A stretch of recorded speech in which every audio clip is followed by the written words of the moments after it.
Hi, welcome to our awesome program, the third episode. This is the third episode of a conversation with a mentee. And today I have the amazing, awesome person, mentee Afton.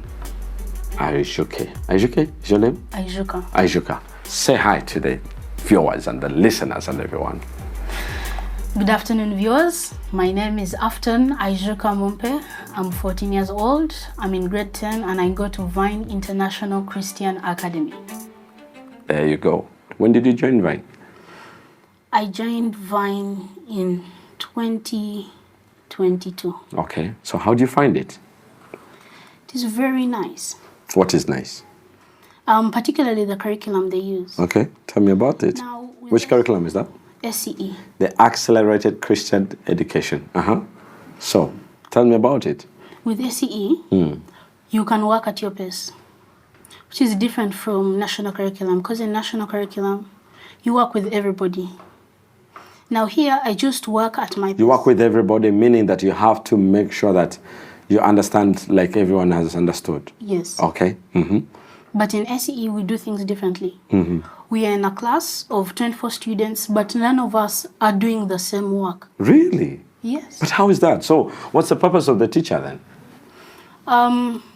So we have booklets of sorts. Yes. Which What we they call fill in. paces? Yes. Okay. We fill in, and then we have 2 monitors in our class. Okay. They help us with scoring and the other class stuff. Okay. Then the supervisor initials the small tests in the paces. Okay. Okay, that's all. So you're in a class of 24, but no one is doing the same thing Yes. at a given time. Everyone is doing something different.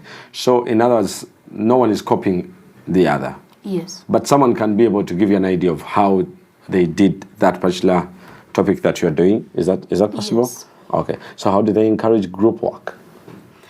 There are certain paces that were introduced during COVID. So we'd have conversations or discussions, because on those paces we'd do essays. So, Paces, essays. yes. Paces is different from essays. Yes. Very good, man. For example, we have a pace entitled Apologetics. Okay. Now, it starts in General Certificate. Okay. The second pace has... Apologetics is connected with the Bible. Yes. Is that right? Okay. Yes, it's how you defend your Christian faith. Okay. So, are you a Christian? Yes, I am. When did you become a Christian? It was an usual Sunday. I went to children's church. How old were you then? I was 5 years old. Okay. I went to church. The teacher in our class asked if you want to accept Jesus. I put up my hand, and from that moment, I've never been the same again. You've never been the same again. But how does it feel when you accept Jesus? You feel relaxed, Okay. because you know that there's eternal life after this earthly life. Great. Amazing. Now tell me about your journey in the boot camp. When did you join the boys mentorship program? I joined last year in December. Okay. So before you joined, what did you hear? Well, I didn't hear much. Okay. What I know is cool. turned boys into men. Okay. That's what you knew. Yes. Okay. So when you joined, so who brought you? My mom brought me, but I came with Mrs. Kugonza. Okay. Yes. It was very interesting. I never really expected much. Okay. As soon The as first day of the boot camp, as soon as you got there. As soon as I got there, I remember they gave me my blue shirt. We went to the field and we started. Rolling. Yes, we rolled, we crawled, we did frog jumps. How did that work for you? How did you feel when you're doing all those rigorous exercises all at once? I was stunned. Yes. I didn't expect that. You'd never been in an environment that does that so fast, so quick. Yes. So that was your first time? Yes, it was. Yes. And then to you, it was a new experience? Yes, it was. Because first of all, I'd never slept outside. Okay. In a camp, in a tent or something? Yes. Yes. Waking up at 4, I'd never done that before. Yeah. Having sort of rallies in the evening. Yeah. Yeah. Those evenings were actually the best of the best. camp. Okay, tell me how. There was this evening. Okay. We had our skit. Okay. So we're acting out a father and his 2 sons. Okay. Discovering boot camp and dropping them off at there were certain apartments. Yes. So Royal Suits. yes, Royal Suits. So it's a skit that you're acting. Yes. When we finished, Principal Frank was like, "I'm going to deduct marks." Why is Principal Frank so tall? Okay, and then We begged him. the real Principal Frank, you begged him to not deduct marks because there was the one who you're acting was tall. The one who was acting as Principal Frank was actually the tallest in our group. Yes. Interesting. Yes. So what? Then there was another night. Would dance. I don't know. There's that day I made a mistake and I talked to my neighbor. Principal Frank saw me. He pulled me to go and dance. I survived. Yes. What I did, I walked in a way that's like dancing. Yes. All I know, he laughed and he let us go back to seat. Great, great. So how did that help you when performing in groups and performing in front of others? How did that help build your? Do you think it's helped to build your esteem? Did you think it added something to you? Yes, it did. Because since this is boys' mentorship, Okay. we are turned into men. Oh yeah. Before boys' mentorship, if we go to competitions and let's say I perform badly, Yeah. obviously I would be in tears. Okay. This year we went for competition in August. Okay. You actually watched that video. It was a video of me and Telly performing. Yeah. Yes, I saw that. Well, towards the end, I made a mistake. Oh yes. Usually, I would probably be in tears. Okay. But that moment, I was just thinking. Okay. Whatever comes, I'm ready for it. Yes. Very good. So, in other words, from the bootcamp, you are able to understand that mistakes are common and they're human. Yes. And when it happens, you just think about making it better the next time. Is that right? Have you ever failed? Now, talking about mistakes, have you ever failed in life? Have you ever failed or in something?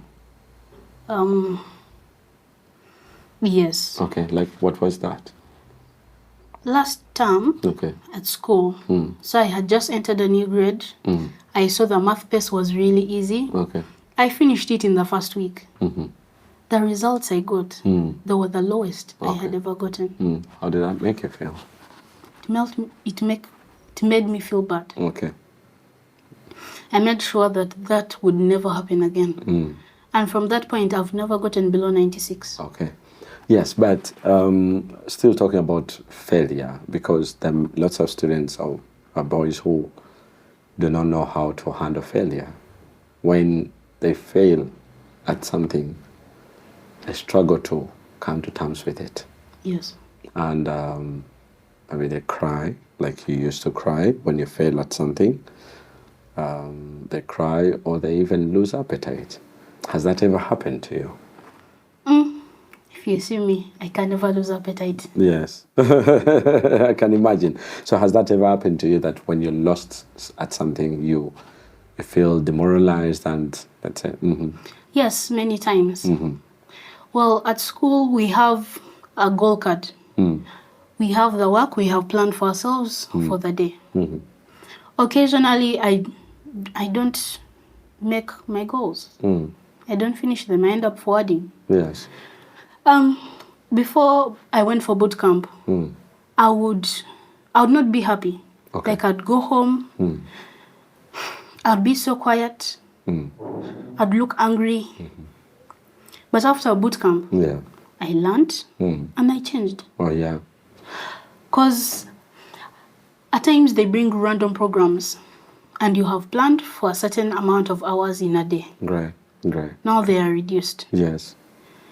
Nowadays, you cannot tell whether I've finished my goals or if I've not finished my goals. Yes, because your mood stays the same. You stay stable. Yes. That's right. Now, to a young man who's watching this vlog, of you speaking, how would you advise them to come to terms with failure? Not to make them feel that failure is okay, or they can keep on failing, but to make them feel that, well, if it happens, it has happened. Just think of making it better. How would you advise them? Well, I would advise them to just not think about it. Look in the camera and tell them. Mm-hmm. I'd advise them just not think about it. Because if you look at failure from a different point of view, you'd see it as a stepping stone for you to get better and better. It's like riding a bicycle. I remember the first time I rode a bicycle. I was being pushed. I had training wheels. It was a very small bicycle. I grew. I got a bigger bicycle. I still fell with it, but I learned. Now I have a bigger bicycle. I even move on the road. Okay. So you keep improving. Yes. You don't dwell on the part where you have failed. Because many students struggle with school because they've been winning all the time, and this one time they fail, they see themselves demoralized. They do not know how to cope up with failure. And in a boot camp, you said that you learned how to cope up with failure. Yes. Then you said you were working as a team. How did that improve your social skills when you are in a boot camp as a team?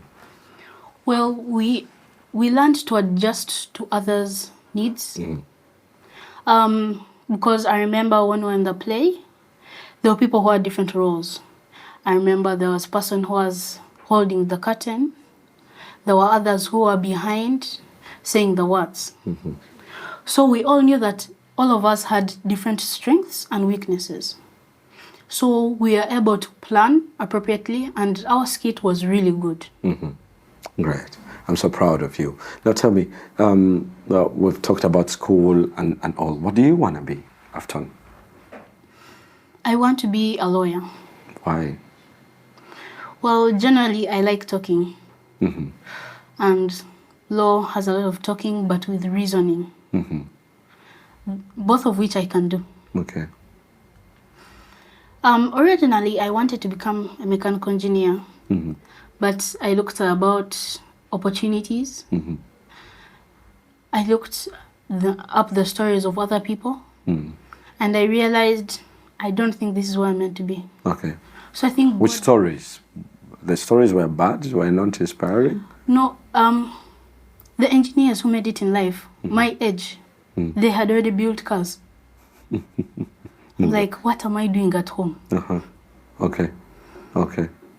So that demoralized you from No, it didn't pursuing demoralize me, because mechanical engineering and law were both options I had since I was 6. Then I decided I might take law, because my mom, my uncles, they had kept telling me about the opportunities that are available for both professions. Okay. And I had to make the right choice. Okay.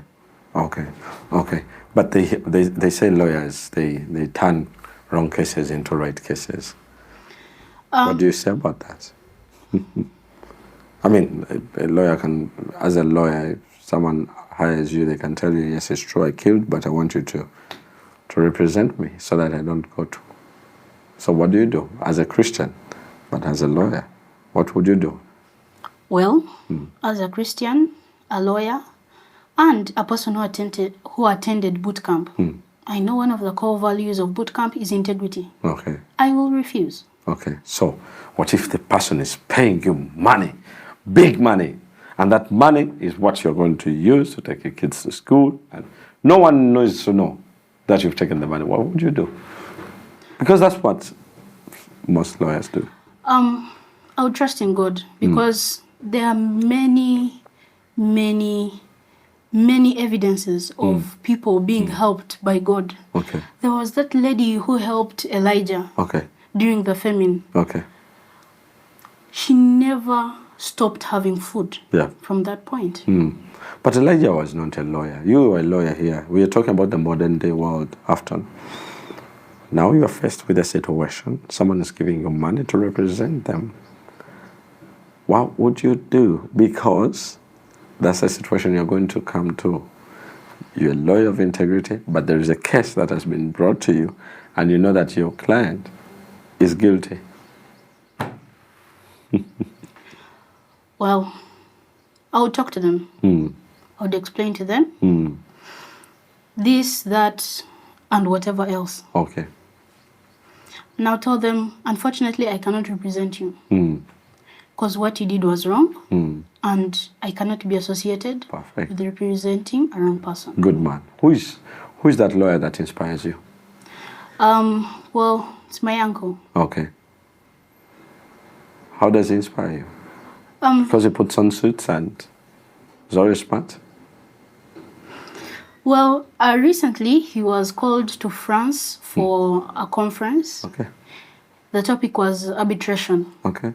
Now, arbitration is the involvement of a third party to solve a conflict. Okay.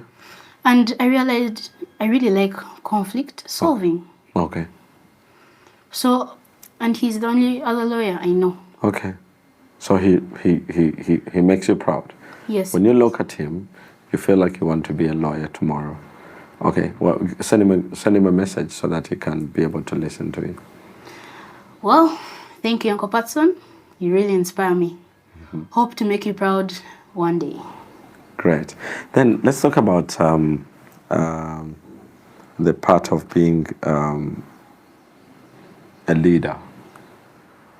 Have you ever been a leader? Yes. The year before, I was a dining prefect, and this year I'm head boy. Well, it is indeed tough because people don't show much respect to leaders. So you have to adjust, and you have to deal with them in a certain way. Why do you think people struggle with to accept leaders and leadership? Well, I think they don't accept leaders because they want to be in charge. But we learn from the Bible that a good leader must be first a good follower. Great. What are the challenges of a leader? The challenges are the resources are not enough to deal with a huge number. At times, our opinions are not taken into account. How does that make you feel? It makes me feel bad because on Friday we're having an operation of checking people at school. Then there's this group of prefects who don't have a good reputation, but they were not informed. So that one, I had to go and talk to the prefects who are in charge of all of us. Now I told them, at times they don't trust them because these boys, they are friends with the people who usually carry bad things. Like there was a teacher who told us to check another prefect's bag. Because this prefect does not have a good reputation. In other words, if he had a good reputation, there was no need for checking his bag. There was no need. Everyone would trust them. Is that right? Yes. What do you know about trust? Well, trust is not easily given. It is earned. You need to show someone that you're trustworthy. That reminds me of the parable of the talents. The master gave one 2 talents. He gave another 4 talents. He gave another 5 talents. Now, the one who had given the least amount, he hid it and gave it back to the master the same he got it. The others, they multiplied it. And the master trusted them with more things than he had given them. So they indeed earned his trust. They earned his trust. So you mean trust can be is something that you get after doing something? Is that what you're saying? Yes. Isn't there general trust? Can't you just trust someone by looking at them? I don't think that would be advisable. Because you should not judge a book by its cover. Because you don't know what's within a person. You need to first get to know them. Then you can trust them. Great. You seem to be interested in acting. Where did you get the passion for acting? You know, in SE we have a competition every year. There's UNSC, there's ESC, and then there's ISC. So it started out in UNSC. In UNSC, I did a famous speech. And that speech, I ended badly. I remember leaving the room in tears. But from that moment, I learned. The next year, I did the same event. I left the room shaking, but not in tears. Okay. And this year, I left the room smiling. Wow. Wow. Wow. Wow. And how did that make you feel after, doing something that has made everyone proud of you? How did that make you feel?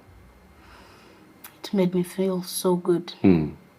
Particularly the command performance I had with Telly. It was the best night of my life. What do you think people or boys struggle with public speaking? And what would you advise them? Because acting, being an actor, means that you can speak in public, you can share a message on a platform confidently and greatly. So how do you advise them?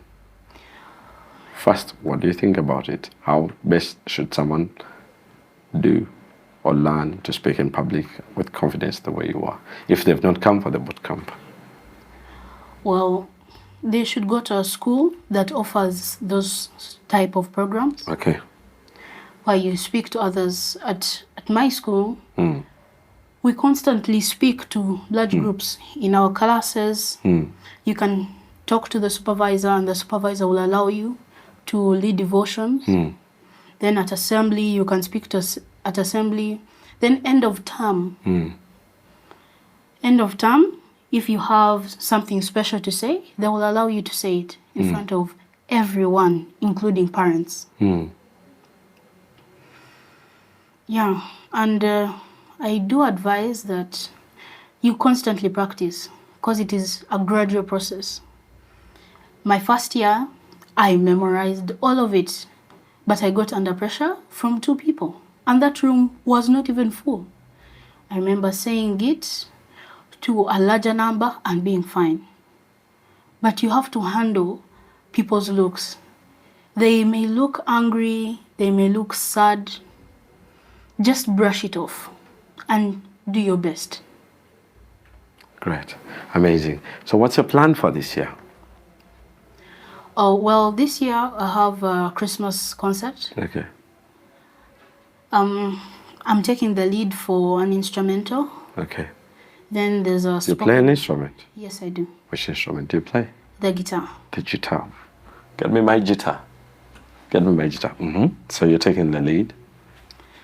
I'm taking the lead, and then I have a spoken word. Okay.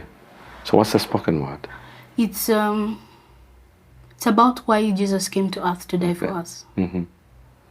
So I'm just elaborating it. Okay. Okay. So give us a brief about that. What do you do when you're doing spoken word? What is it that you do exactly? Well, this was my first time. This is my first time. I haven't yet done it yet. Yes. Well, I'll memorize. Okay. I'll use a few gestures and actions. Okay. And facial expressions. Oh, okay. So in case you're talking about, let's say, Uganda, how would you do it just on camera? How would you do it? Just talking about Uganda. Uganda. Uganda. Uganda. The pearl of Africa. Like that, just like that. Yes. And then you use your phrase, and then is there a competition for that? Yes, there is. There are many competitions. Next year I'm going for ESC. I plan to do expressive reading. Now this one, I fully use all actions I have. What is that? You call it? Expressive reading. Expressive reading, yes. I can kneel down, I can sit, I can jump, I can scream, I can whisper. That's expressive reading. Yes. Oh, very good. So can you be able to teach that to a group of young boys as well? Yes. Very good. So we're waiting for you in the camp. Mentee Afton is going to play us just any tune with the guitar. Very talented young man, just the way you've seen. Now it's expressive reading. That's nice. I've never heard of it. the first time I've heard of it, and it's amazing how these young men are able to master the art of being able to express themselves, and how they can be able to compete in great things and things like that. So he told me that he's also playing a guitar. He plays an instrument, and here he is. Look at him. Now he's going to play us a tune. You ready? Mm-hmm.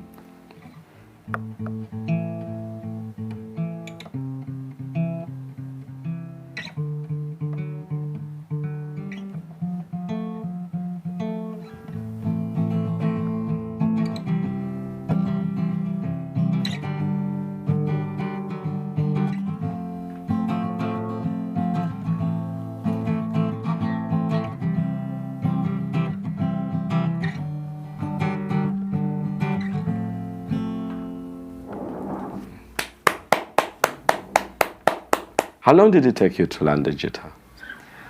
I'm making my third year in February. Okay. So where did you start learning the guitar from? I started learning in 2022. Okay. Where?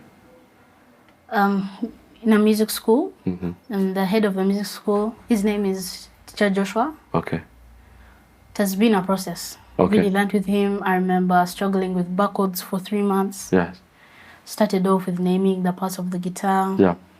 Then playing simple chords. Yes. Now I've grown. Yes. Well, I've transitioned Okay. to electric guitar too. Oh, really? So you can also play the bass guitar?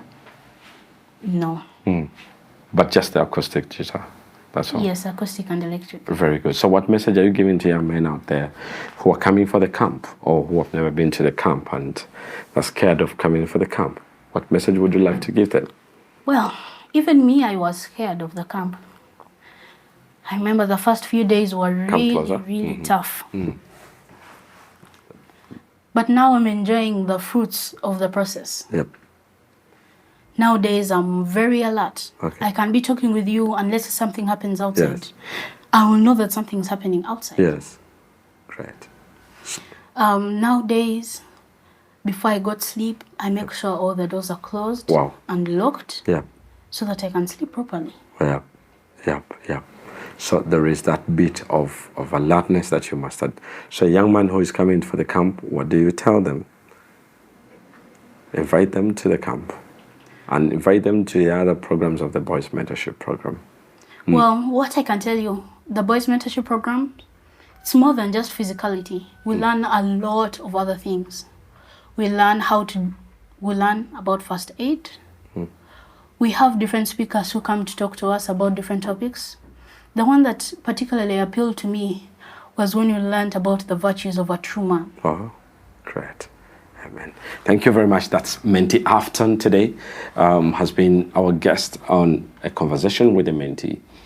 Afton is a perpendicular Mentee. He knows exactly what to do. And he's at Vine School. The Vine School has produced quite a great number of young people, and I'm so proud of them. We're preparing for the Bootcamp 2024. It happens this December as well. It's going to be a great one. And I'm tasking Afton to be able to teach us or to give a lesson about expressive reading. Did you call it that? Yes. Expressive reading. It's amazing. It's very important when a boy grows up with confidence. Confidence is very, very important for a boy. And it's very, very important for each boy to be able to know how to express themselves and how to be able to speak in public and even in private, as how to be able to conduct themselves and what to stand for. A man must be able to stand for something. A man should never be there without standing for anything. Stand for something. Well, thank you today.